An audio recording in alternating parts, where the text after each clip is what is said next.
هلو السلام عليكم ورحمة الله وبركاته. قبل سيت يرتا waxay tiri program aan ka hadlayay ilmaha la kala fadilo ilmaha laga dhigto scapegoat ka iyo ilmaha ma aragti golden child ka laga dhigo oo la kala qaybiyo oo la faquuqo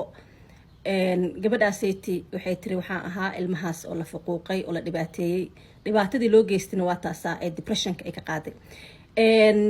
dad badan waxa arkaysa dhahaaya markuu ilma saan oo kale u hadlo ama dhibaatada uu ku soo dhacday uu sheegto waxa jiro dad isla markiiba reaction ka bixiyo dadkaas il gaar ah u lahaw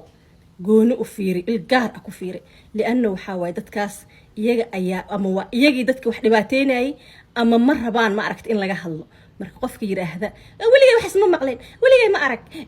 qof ma waxa sameyn kara ma waalida ilmihiisa isku sameyn kara qofkaas iyada naftigeeda ama isaga naftigiisa ayaa arintan ku jira in la ogaadana waa diidaya ma fahanti wuxuu diidaya in ilmahaaseti uu dareemo waxaan waa qalad ma fahmino gabadha sirta marka waxaan rabaa inaan dhaho ilaahay qalbiga ku qaboojiyo depressionka ilaahay ka saaro dhibaatadii dabcan dhibaatooyinkii loo soo geystay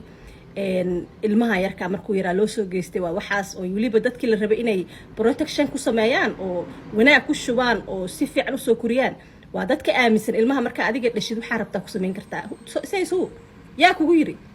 ilmaha marka dhashid oo adiga aad dhashay waa dulmin kartaa yaa ku yiri يا كبير إلهي نفتي سبحانه وتعالى نفتي ظلم وكإلهي ظلم جنوا واحد وين المها جنوا وين كوس مينه كان هدا وحسيسيت كم وأنا وحس كان هدا أمانت وأنا كان أمانتي ما هنا المها ما منا عيد منا أمانتي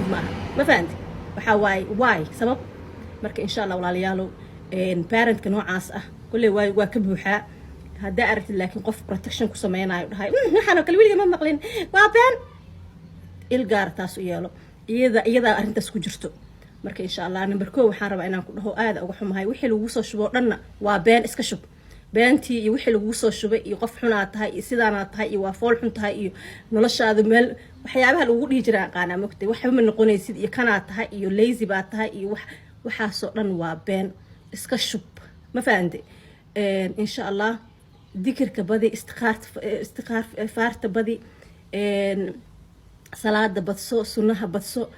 إلهي سبحانه وتعالى أنا وحواي وحكاجة بريا وكوسو دعينا قبل أسرت له سو دعيه ذات كان هدا إسكجد حب حيرت إسكجد حبح نفط عادنا هأشرحن إن إسبدلان أو معركة أترى هذا الله قفك نورمال مركويه وحالقها الله قفك ما إدباتي وحاسب لك إجدا إنه كادا يلا جيلا كده كان مايا مورك سيد إدباتينا إسكو شرحن ذات كلا صومالي أنت وعتيد